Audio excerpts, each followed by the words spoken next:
Hello, everyone, and welcome. It's What to See with Val. I'm Val, and today I'm super excited because we are doing a Sundance spotlight on one of my favorite shorts of the festival, the Panola Project. Welcome. I have writers, directors, producers. You're both here, and it sounds like you had your hands full because you did all of the jobs. We sure did. So excited to be here. Well, I'm excited to have you, Rachel and Jeremy. And I have to say, I think that this year's Sundance obviously has been a little bit different. I don't know how it's been for you guys doing everything from probably that same room, wherever you're at, but how has it been so far? It's certainly been different than an in-person festival experience would be. And I would be lying if I said we weren't sad that we're not out in Park City with everyone. But I will say, Sundance has done a really beautiful job of trying to cultivate kind of virtual community spaces for us as much as possible. So we've been taking advantage of that when we can. We've been hopping on the spaceship to celebrate with other folks. There have been a lot of kind of Zoom conversations that have been happening. So all of that has been great. And then the films, having access to all of the films, being able to just kind of watch them from your couch in your sweatpants. It's just been like, it's a really different experience, but it's also allowed us, I think, to see a lot more of the films than we would have been able to see if we were at the festival. So that part has been really wonderful. Yeah, that's definitely been an upside. Yeah, I've been able to consume way more than I think I would have been able to if I was trekking it up the hill and trying to find parking and all that stuff. Both ways to experience the festival are fantastic, but they have made it very easy. If you look at the image that's behind us, you can see this is not the first festival that you guys have submitted this short to. Explain a little bit about what it's like to make a short before we get into the story specifically.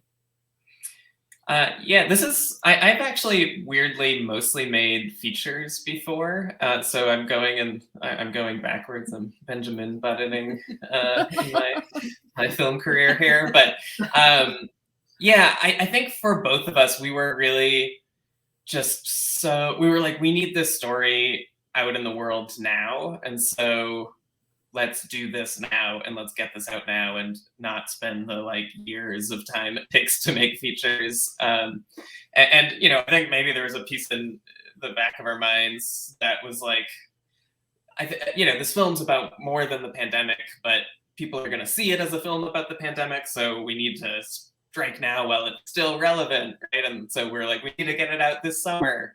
The pandemic's almost over. We were in that fun little collective delusion there. And then, 6 months later, in for a minute. Wasn't in our minds that 6 months later it would be the thing that canceled in-person Sundance. We worked really quickly. We shot for about 3 months. We edited. I mean, it was just the two of us. I think that was another thing that was really kind of exciting about this project, right? We have some other films that we're working on that are, are features, and you've got all the grant applications and pitching, and you're like, this was something we could just do now without asking, right? I mean, obviously we needed to ask Dorothy, the star of the show, but we didn't need anyone's permission institutionally. It was the two of us. We had a camera, we had a car, we could go do this. And that was, especially in the heart of this bleak couple of years, the heart of the pandemic, it was just such, it gave me life to just be able to go out and create.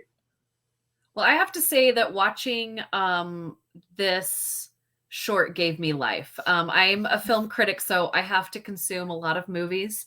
When you get to Sundance, there does tend to be a lot of movies that are a little bit on the darker, deeper side, which I'm all for. But it was really nice to be able to jump into a project that had so much heart. I know we've been talking about that it's about the pandemic, but I think that it's more about the pandemic. And your main character just makes me smile every time I think about her. So let's jump in. So basically, Panola is a place I'd never heard of. It's this very, very small town. And I think a lot of us being having to spend so much time at home over the last couple of years and worried about, are we going to be able to get tested? Are we going to be able to get vaccinations? When can we get those? I know that I moved in with my father right before the pandemic hit, with my 20-year-old daughter, and he's 77. And so the fact that we got to do that and be together during that time was so great, but also being able to help him with the technology of having to figure out all of these things, right? It can be very overwhelming. And so you've got this small town, you've got this woman who is on a mission. Like, she is on a mission to make sure that the people in her community get vaccinations. And let's take the technology out of it for a minute on how hard it is to find an app and get online and figure out where to get the vaccinations. You've got this town that's 35, 36 miles away from a hospital, away from getting vaccinations. And a lot of these people don't have cars. They're a little bit older in their lives. And so you have all of that going against them, but you have someone that's looking out for them. And I just thought it was so human and so endearing. And I want her to maybe run my life. Like, I feel like she's got it together. So tell me a little bit about how you found her and how this story kind of developed into what it became. I wish Dorothy could run our lives as well. I think we'd all be better off for it. She truly is remarkable. So Jeremy and I were just kind of at this place, like he was naming, we were just feeling it was really hard, right? The pandemic we were at the beginning of kind of like year 2 of the pandemic at that point. A vaccine had come out, but we weren't seeing people in Alabama get vaccinated at the rate that we would want them to. And we were feeling pretty depressed.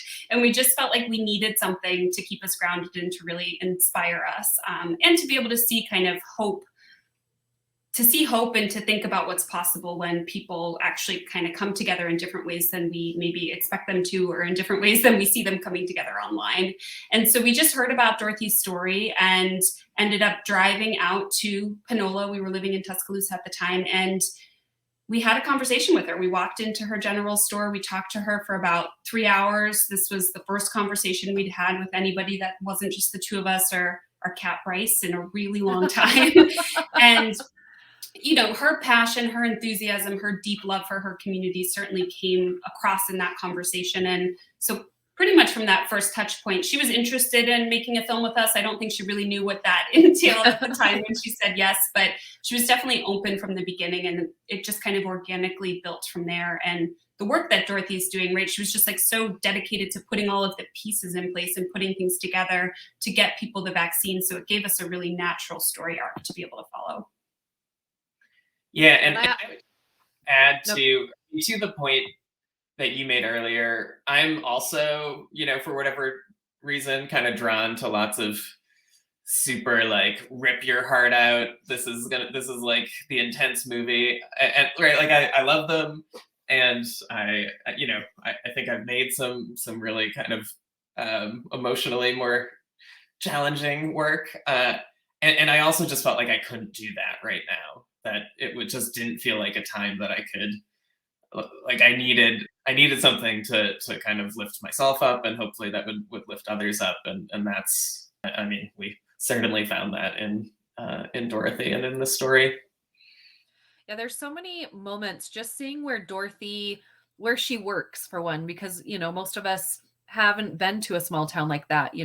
I am getting over COVID right now, actually. No, So I'm so sorry to hear that. You know what? I was really bummed when I found out that Sundance was going online, and then my father got COVID and I was taking care of him, and then I got COVID. Luckily, we've both been vaxxed. I actually got my booster 2 weeks before I got COVID. So I've been kind of in the COVID stream for about a month now, but I feel like, so I'm on the end of it. But just going through that with my dad and my family, and again trying to figure out where to do all these things, and then watching this, and it's so poignant to what we're going through as a country right now, and seeing that she works in this very small little building that happens to be their market, and she knows everybody that's going in and out, and she's asking everyone the tough questions with a smile, because these are really tough questions to ask people in your community. Like, are you getting vaccinated? Have you gotten vaccinated? You have to get vaccinated. You've got to take care of you. You can't be in a house with someone else. Like, she's saying all the things we all want to say. But sometimes it can be scary because we're not sure where somebody's going to fall on that other side of the spectrum. But she does it in such a way that I'm feeling like I question myself. Have I gotten vaccinated? Yes, I've gotten all of my vaccinations. I don't want to let her down. I want to send her a copy of my Vax card and say, look, I'm doing my job. But what a special person to find. Like, I feel like she's just like this gem that you guys found to give this message, because I feel like you guys said, with all of the messaging that's out there right now that can sometimes be so hostile about the situation, she's so endearing and so inviting, and everyone in the film seems to understand what's happening, and she finds this younger person who isn't quite sure whether he wants to get vaccinated or not, and she's just waiting and waiting, for him. And I feel like we all have that one person in our life, right, that we're waiting and waiting for, that we just want to show up to the table. So it's so, like, I feel like everybody can, like, genuinely connect to this film, even though it might be a different instance than most of us are going through. I'm sure that was your intention, but did you have a story about how you wanted to capture these moments? Yeah, that's fascinating.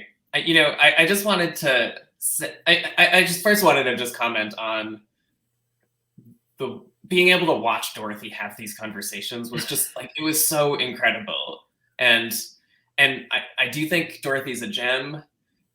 And I also think I've learned a lot from her. And I think, like, all of us can learn a lot from her. And she is unique and she's one of a kind, but like, we all can do this work, right? We all have these relationships. That's what she's doing, really, right? Is that she's using real, genuine relationships offline, like in the real world, in the flesh, sometimes on the phone too. I mean, she'll take any opportunity to reach out to anybody. But yeah, and then she shows up from a place of love and care and respect. And again, like, none of this should feel profound, and yet it did, right? To see the way that she would, have these tough conversations that gives me, like, a lump in my throat to be able to bring up. Or, like, instead of, when somebody pushes back, instead of being like, what is wrong with you, right? Like, which is like what my id wants to do. She's just like, let's keep talking about this. Let me tell you why it's important. Let me make jokes. Let me cajole and push and keep following up. And she just would keep going, right? Like, in the instance we kind of focus on in the film, it happened over the course of, I don't know, an hour-long conversation maybe, but there were other instances where it took months, but she never gave up, and she just always, took this incredible, just like showing up in this specific way where it's clear I care about you, and therefore that's why I am here, right? That just changes everything. And we've heard, Dorothy's heard, people are writing her postcards, and we've even heard too, right? Even though she is unique, there's also, there's people doing incredible work all around the country that we've started to hear from, like, 75-year-old grandmothers and in rural Virginia, and right, like, this, there's this incredible resource, this kind of incredible opportunity within communities, and if we kind of put our resources there, I think we can really come. We can really make a difference. Well, it was an absolute joy to watch. And if you are still kind of checking out stuff at Sundance, you have 2 more days for Sundance to check out this short. So please check out the Panola Project. Thank you so much, Rachel and Jeremy. Where else can people learn about the Panola Project and maybe even see it if they see this after Sundance is over? So the film is available online via The New Yorker, And then you can check out Jeremy's website that has information about all of the projects that he's working on. And we're also working on an additional project together. And that is jeremyslevine.com. So JeremySlevine.com.